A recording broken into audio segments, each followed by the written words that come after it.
Hey everybody, welcome back. Today I am going to talk about Bethel.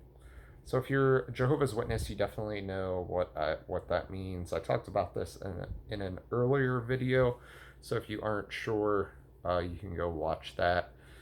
But real briefly, it's the world headquarters and the branch facilities they have throughout the world. And so going to work there or serve there, as they would say, is such a privilege. You are not paid. You are giving housing and food and not much more beyond that. So it is basically slave labor for this organization. But I know I never went to Bethel, but I was friends with several people who did, and I visited, so I have kind of inside. I've seen Bethel facilities, and I have lots of stories, which I'll tell a few of in this video. So it's kind of going to be a story time video. One thing I'll mention up front. Uh, so my last video was about how Jehovah's Witnesses are toxic people. I mean, there's a lot of very nice, great people in the organization. Do not get me wrong on that, but the the culture and what you're taught is very toxic, and many people adopt that thought process.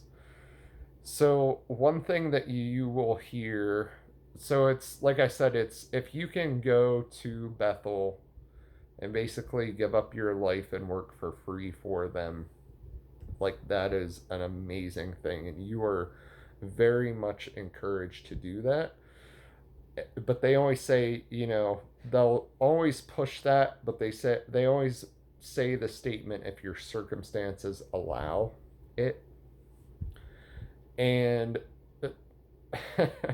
in my experience, everybody that I know that went to Bethel or served in full time some way for the organization, their circumstances did not allow it. So they would be funded by family, friends. In all of the cases that I knew personally, it was parents and grandparents that would, send them money every month and help them out with, buying a vehicle for them or something like that. So, super toxic. Um, it's interesting because, uh, you know, most religious organizations are very pro going to college or working on your career and making money. Jehovah's Witnesses discourage college. um, they aren't against learning a trade, so as a way that you can kind of work part-time, still make a decent living, still give yourself to them. To they either want you out preaching and advertising for them door to door or through letter writing, or they want you working full time for them, like at a Bethel facility, uh, for no pay. So they encourage that very much, like kind of learning a trade that might work for them, if they have a building project or whatever, but then giving up, like throwing away your life, not actually making any money and going and to work for them, which is it's very interesting because like the one I can most closely compare it to that I know a little bit about but not a lot are Mormons, which they even have their own university, and they're very much, they encourage followers to go out and make money and then, of course, donate to them. Jehovah's Witnesses take a different approach, and it's like kind of learn a trade or not and but basically come work for us for free. So it's bizarre, but yeah, that was something that took me a while to learn. Um, and when I was young, I thought about going to Bethel just because it's always so promoted. Like, go serve at Bethel, and it's like that's like the most amazing thing you can do with your life. And it's not, and I will tell you why. So, in a previous video, I briefly mentioned uh, that I had struggled with a drinking problem. Um, that is very much a Jehovah's Witness Bethel culture. So all of the people that I know that went to Bethel will, well, they probably wouldn't tell you, but I will, because even though I didn't serve there, I visited and saw how much they drink. I love the one couple that I was friends with put it very well that Bethel is Jehovah's Witness college. So if you fall in with the drinking crowd there, of course not everybody is. You have some that are the very staunch Jehovah's Witnesses, the teetotalers that don't drink at all. You have some that are in between and drink some, that actually have a healthy relationship attitude with alcohol.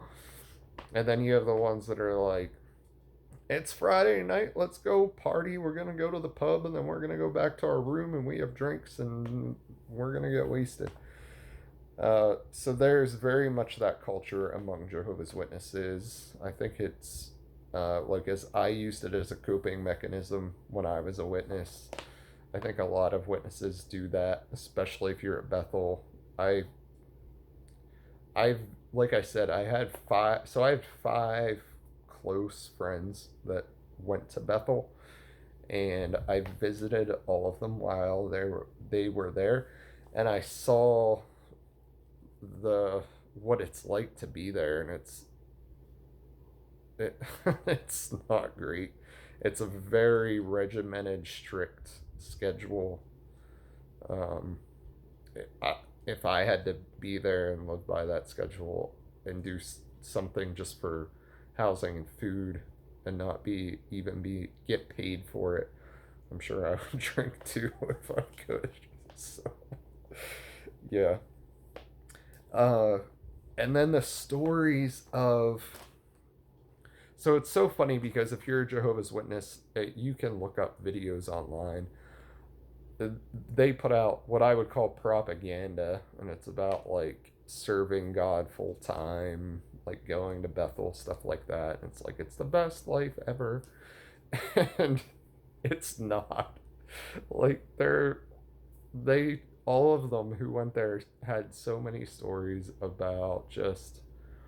I mean, some of them had to be up at an ungodly hour to ride a bus to the work facility. I mean, even before that, they would have to be up.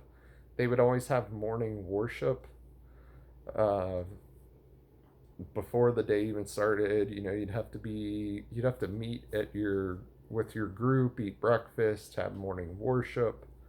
Then you would be bused to your working site. So I mean, you had to be up at like, I don't even remember, but it was crazy early. And just even the one couple actually had pretty good housing and from the organization and could drive in, but even still it was very regimented. You still had to um there, like Monday, I think Monday evenings they had a Watchtower study, which is a magazine that witnesses do like a public study of after the public talk on weekend meetings. It was just the things they had to do were it was such a regimented, like almost what you would think of like being in the military or something. It was yeah, I'm thankful that I had friends that went there and like woke me up to the fact that I was like, yeah, no, this is not something that I would do. So and that's one good thing that came of it. But yeah, so just kind of another video on. So I wanted to talk about Bethel. I had a few different ideas for this video, but I figured that would be a good one to go into. And I'm sure a lot of witnesses out there, if you're watching this, you have similar stories. So feel free to, comment. Uh, and I like to hear different little stories that people have. And I appreciate everybody watching. Please like and subscribe if you haven't already, and have a good day.